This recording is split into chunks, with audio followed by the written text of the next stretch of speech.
Hello and welcome to another episode of Let's Get Real podcast. My name is Ned. I'm Lisa. Thank you for joining us today. We've been really appreciative of all the messages that have landed in our inbox and your comments and feedback about this show. It's been amazing. It's been really amazing. This is week number 10. So I can't believe that's gone by so fast already. I know, 10 weeks. We're a tenth of the way there. We had intended on 100 episodes. Yeah, no, I think we're going to hit it if we're a tenth of the way. It's just getting more and more fun, especially with the feedback. So who knows, maybe it'll turn into something after that. Yeah, you never know. So today's topic is coming out of the spiritual closet. Now, did somebody request this? No, this is a topic that I really wanted to speak about since we started the podcast, because when I look back at when I first started getting into spirituality, I remember feeling so timid and shy about it. And it was the same experience when I first started writing my book, and I was pouring out these innermost thoughts and feelings that I never really shared in public.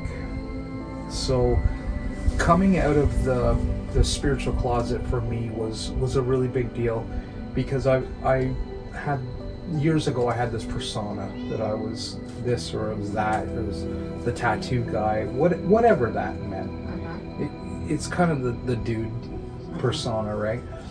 But so when I started getting into spirituality, I was certainly questioned by my friend group. No, I don't know if you had that experience. Like, Not exactly. No, and I actually never, coming out of the spiritual closet, as I define it anyway, is I've never had, it wasn't until recently when I started doing intuitive readings that I started feeling really shy about it and strangely afraid to connect with people about it. Partially because they might challenge me on that and always ask me to do readings all the time or something like that. So. And so how did you feel when you first started telling people that, and maybe people that are watching this today don't know that Lisa does readings, that she has always had intuitive and psychic abilities? That I didn't understand. I didn't used to understand. Yeah. So when you asked somebody the first time, or told somebody the first time, how did you feel? Very vulnerable. And you know what, I have to say that sometimes we go back in the closet. So, and I was just speaking to someone today at an event we were at, and she asked me what my gifts were, and I noticed again I went kind of mousy on it. So when I'm feeling strong in it, I'll own it more, and then I'll go back in and I'll get shy again. So I guess I should probably define what is the spiritual closet. So, like, for me, everybody knew me as one thing, and I think that happens a lot. Our friends and our family perceive us a certain way, and then when we start acting in a different way and getting into things that they're not into, and so for me it was spirituality. When I first started getting into spirituality, some of my friends were saying, like, "What's going on, Ned? Are you like going all religious or something?" And I'm like, no, I'm just reading some books and trying to understand myself more. And now I come to see it as I was awakening. I was waking up, and I had this pull to start looking into what is the nature of my soul, what is my spirit.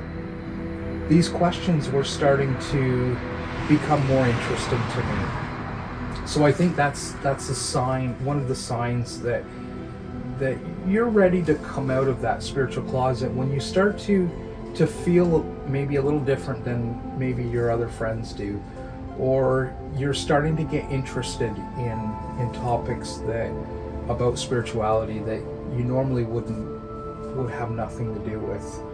Or like in your case, like, what are the signs of coming out of the psychic closet, which you're still climbing out of, right? Right. In and out, or the mediumship closet, a little bit of that.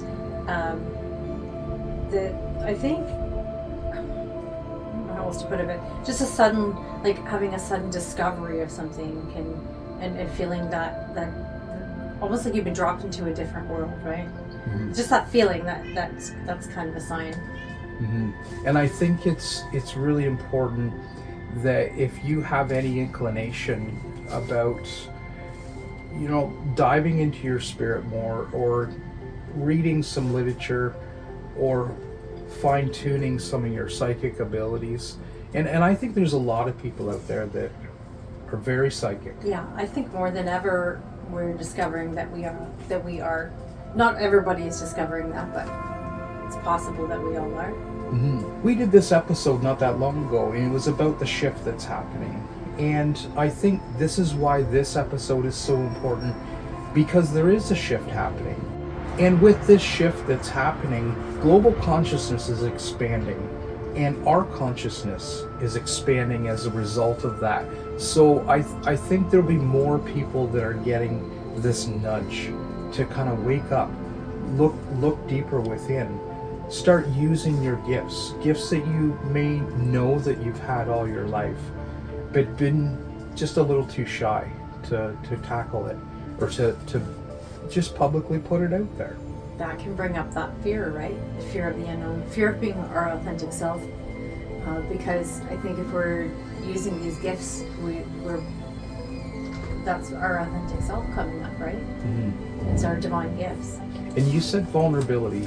I think that's one of the key points in transcending, being able to make that shift into embracing our gifts, or embracing coming out of this spiritual closet per se, being vulnerable. And in the past, I would avoid vulnerability like the plague. Like vulnerability was like a threat to my life almost.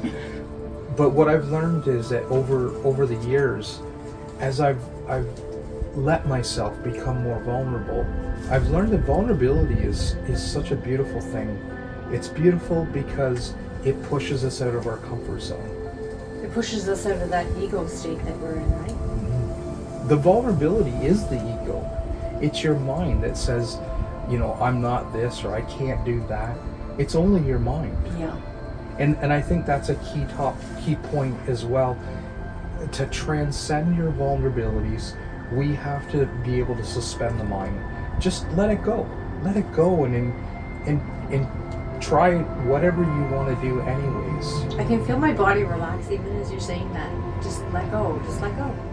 So yeah, when you sort of break it down to that, where you know that it's just your mind that's having a struggle with this vulnerability that may come up in you, it makes it a lot easier to transcend that. And all we have to do to transcend the vulnerability of our mind is be willing to just set it down. Mm-hmm. Just set it down. Don't we need to be in that space anyway to receive spiritual guidance? Maybe not always, but it's certainly it makes it more clear, right? We can hear better. Yeah, when you're talking about intuitive and psychic abilities, like I've had intuitive abilities all my life. You're very intuitive. And I've used those abilities in my work as a tattoo artist, especially when I'm designing artwork for my clients. I never really know what's going to happen. A lot of times they don't really even know what they're asking. It's a feeling though. They know it when you provide that design that it's just perfect for them. Mm-hmm. And yeah. It's funny. Well, it'll end up telling a story, right? They come in and they're just shocked that you've picked up all this stuff that they didn't tell you and didn't know how to articulate. And here it is all put together in a permanent piece of art for them. That's right. And I've been so surprised over the years. Someone would come in and they'd say, I want this, I want a dragon, and then I draw a phoenix. Mm-hmm.